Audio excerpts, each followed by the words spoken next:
सबसे पहले तो तुम्हें मनुष्य शरीर मिल गया, वो भगवत कृपा ही हो गई, भगवत कृपा है। दूसरी कृपा कि इंद्रियां, मन, बुद्धि सब बिल्कुल सचेत है, होश में है। जो बोला जाता है, जो समझाया जाता है, तुम्हें सब समझ में आता है ठीक ठीक, कि जो बता रहे हैं वो ठीक है, हमें बरगला नहीं रहे, हमें धोखेबाजी नहीं कर रहे, फंसा नहीं रहे, क्योंकि जो जो ये बोलते हैं वो सत्य हो रहा है, वो अनुभव में होता चला जा रहा है। शुरू से हम सुनते आ रहे हैं, 10 साल से, 20 साल से। तो जब ये बात समझ में आने लगी है तो बस वही हमारा गुरु हो जाता है। अब बात आती है गुरु कृपा की। तो एक तो ईश्वर कृपा हो गई, भगवत कृपा, क्योंकि बिना भगवान की भगवत कृपा के मनुष्य शरीर नहीं मिलता, तो ये मनुष्य शरीर मिला है। फिर केवल भोगने के लिए नहीं मिला, मनुष्य शरीर भी 2 प्रकार के होते हैं, स्त्री पुरुष नहीं, वो तो मनुष्य ही है, किंतु एक 2 प्रकार के होते हैं। जो एक तो ये होता है कि जन्म से हीनांग, विकलांग होते हैं, बहुत प्रकार से अशक्त, असमर्थ है, पागल हो गए, दिमाग काम नहीं देता, तो वो क्या साधना करेगा? उसको तो समझते हो ना, तो वो भी भोगी होनी, पशुवत ही है, वो पशुओं के ही समान माना जाएगा। किंतु तुम्हारी इंद्रिय, मन, बुद्धि सचेत है, सावधान है, होश में है, समझ रहे हो बताए हुए विषय को, ग्रहण करने की तुम्हारी शक्ति है, आत्मसात करते हो और साधना भी कर सकते हो।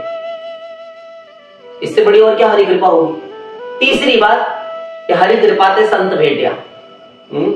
जब द्रवय दीन दयाल राघव साधु संगति पाइए। विनय पत्रिका। जब द्रवय दीन दयाल राघव, जब राम भगवान द्रवीभूत हो जाते हैं, किसी जीव पर द्रवित होकर कृपा करते हैं कि इसका आवागमन मुझे मिटाना है, किंतु हम तो डायरेक्ट मिलते नहीं किसी को। जब हम मिलने को होते हैं तो पहले किसी एजेंट को भेजते हैं, अपने किसी प्रतिनिधित्व करने वाले प्रतिनिधि को। इधर आओ, आज्ञा कहिए, ऐसा करो, तुम जाओ, अभी हमारा अवतार काल नहीं है। और अवतार काल में तो हमको पहचान कर भी तमाम मोहित हो जाते हैं, क्योंकि संभवाम्यात्ममाया, प्रकृतिम स्वामधिष्ठाय संभवाम्यात्ममाया, मैं आत्म माया से, अपनी योग माया से प्रकट होता हूं, किंतु आत्म स्वयं को आवृत करके, माया से ढककर, पर्दा डालकर भगवान प्रकट होते हैं। कोई पहचानता, कोई नहीं पहचानता। तो तुम जाओ, तुम्हारे साथ ऐसी छेड़खानी कुछ नहीं होगी, तुम जाकर भजन मार्ग में इनको लगाओ, तो वो गुरु आता है, हमारी निष्ठा भी पैदा कर देते हैं धीरे धीरे किसी में। ऐसा होता है। तो संत या गुरु की प्राप्ति तो भगवान की कृपा से ही होती है, अपनी इच्छा से नहीं, अपने प्रयत्न से नहीं। तुम उद्योग करो गुरु प्राप्ति के लिए, कभी कुछ नहीं होगा। तुम केवल, यदि तुम आध्यात्मिक मार्ग के पथिक हो और यदि गुरुकरण करने के लिए तुम्हें बहुत ही आवश्यकता है, तो तुम पहले भगवान का कनिष्ठ साधक भी नहीं होगी, तुम साधक। तो साधना जब कोई बताएगा तभी तो तुम साधक कहलाओगे। अभी तो तुम संसारी हो, केवल साधारण लोगों की तरह।